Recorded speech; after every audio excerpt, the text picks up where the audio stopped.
Get me that signal. We need more power.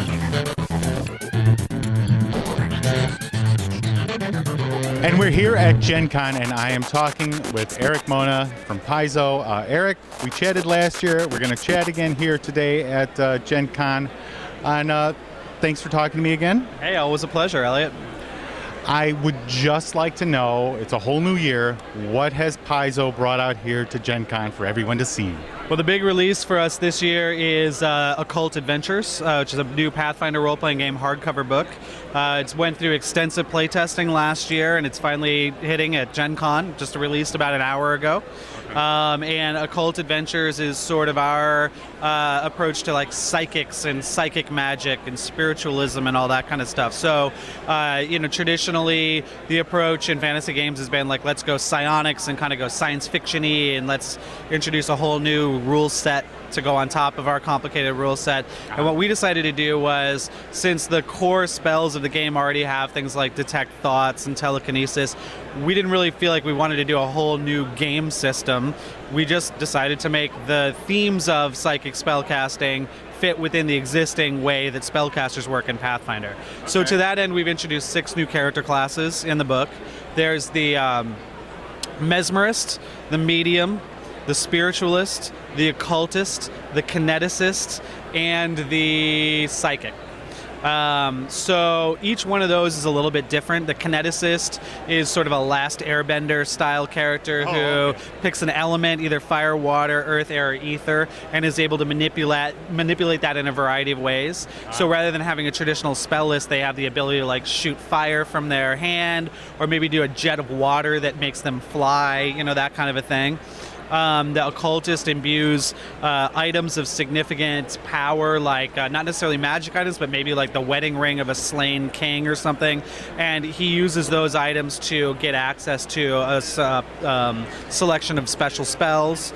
The Psychic is sort of your all-purpose, spontaneous, intelligence-based spellcaster. The Spiritualist summons a spirit to help them out, like a buddy, like a little incorporeal buddy.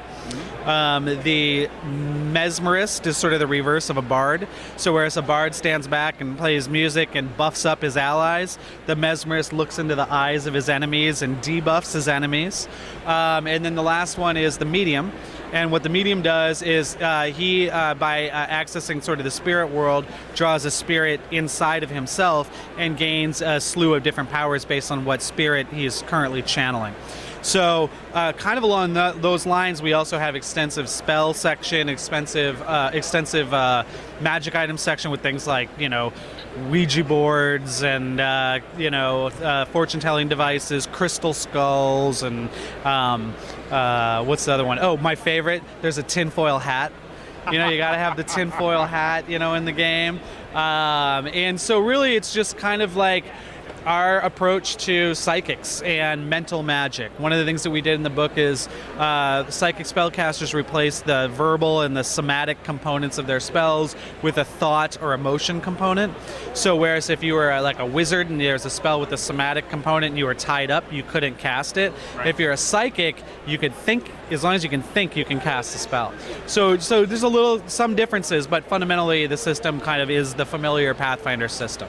Huh. So that's out now? Yeah, that just came out today. It's $44.99. It's the latest Pathfinder hardcover book, 256 pages. And people are really excited about it. Yeah, it looks like it. I mean, you've had a line ever since they opened, so. Yeah. Yeah, it's we got a big line, so. So tell me how the adventure card game line is going. Adventure card game line is going strong. We've released 3 base sets for the adventure card game line so far. We started with Rise of the Rune Lords, which is sort of the classic original Pathfinder Adventure Path campaign that we put out in 2007 for the RPG. Then we followed that up with Skull and Shackles, which was our pirate-themed adventure path. And then just a few months ago, we put out Wrath of the Righteous, which is a full-on like good guys versus demons. Demons are invading from the abyss, and you got to push them back.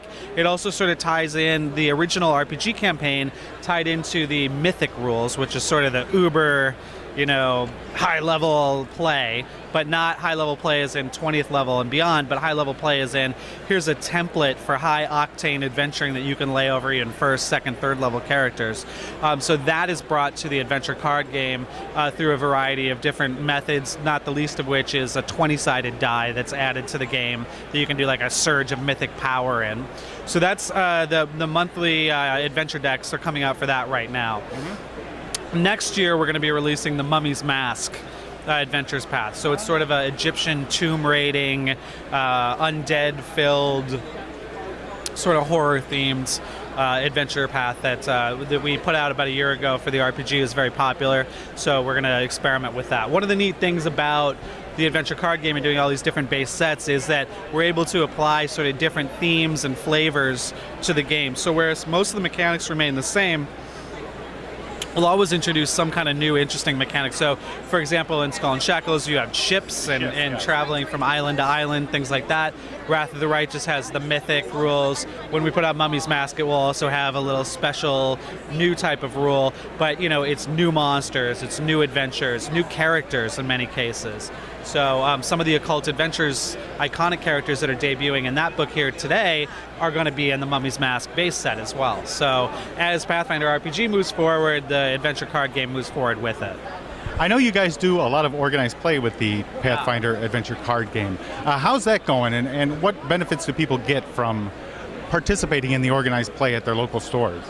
We introduced the Pathfinder Society, what we call the Pathfinder Society Adventure Card Guild, and that's got regularly released scenarios, sort of like the scenario cards in the game, but with a little bit more story, a little bit more expanded.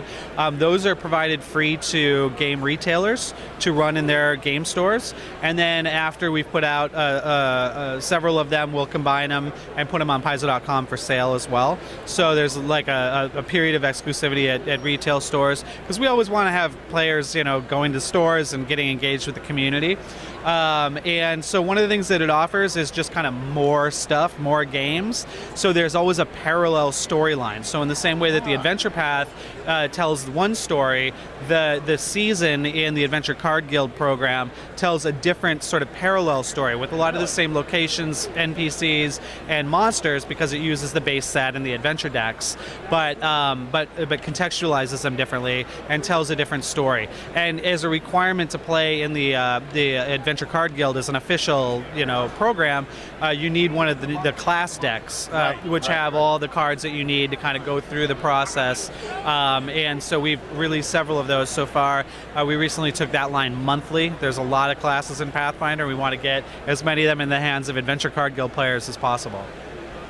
That's pretty cool. I haven't participated in it yet, but I'm planning on it actually, because we're running a bunch of them here at the show up at the Sagamore Ballroom. If you have a chance to check that out, we've got between the card game and the RPG, we have over 100 tables in one room playing. We've got over 1,000 players at any one time in that room, and it's pretty spectacular. We're also at this show playtesting a new sort of head-to-head tournament-style format for the card game. So the card game's like, it's a super cooperative game. If you've ever played it, you need to be helping each other out or you're not going to make it. But sort of the idea of like, well, even though our table's all cooperating, what if we're kind of competing with the next table, on goals and things like that? So it's something that the audience has really requested, and it's something that we're working on trying to figure out the best way to do it right now. Huh. Yeah. And what is the future plans after Gen Con for Paizo?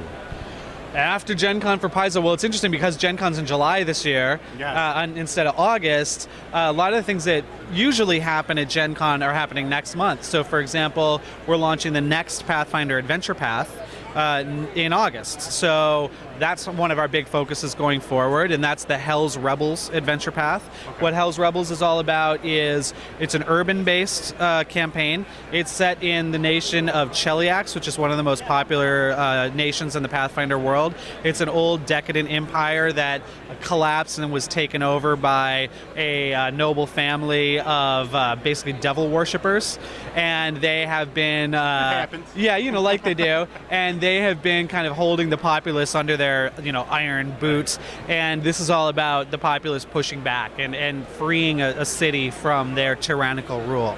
So that's what's going on from August through January of 2016. Okay. In February of 2016, we're going to be releasing another adventure path, and that's going to be called Hell's Vengeance. And that's going to take kind of the other side of this big Civil War conflict in this nation of Cheliax. And for the first time ever, we're going to have players take on the role of evil player characters. So you're going to get to finally use all those angel stat blocks in the bestiary, and there may be a kill a unicorn encounter fairly early. Again, it's like one of the things that we like to do at Paizo is like communicate with our players and see what they want. And for years now, people have said, give us an evil campaign. We want to try an evil campaign. And I think, the main thing is that people want to be heroes, and so we're like, I don't know. And then finally this year with about the 4th installment of Hell's Rebels, we're hitting Pathfinder number 100, And so after doing 100 Pathfinders, we're like, all right, we'll let you be evil. So we'll see how that goes. Importantly, Hell's Vengeance doesn't undo the storyline of Hell's Rebels. It's taking place in the same nation at the same time, but it's a very different conflict. So you're not going to spend 6 months freeing a city and then spend the next 6 months bringing it back under, tyranny. You'll be able to spread tyranny elsewhere. There you go. Evil is coming to Pathfinder. Stay tuned. Eric, thank you for taking a couple minutes to talk. Always a pleasure, Elliott. Really appreciate it. It means Have a that great show. we need more power.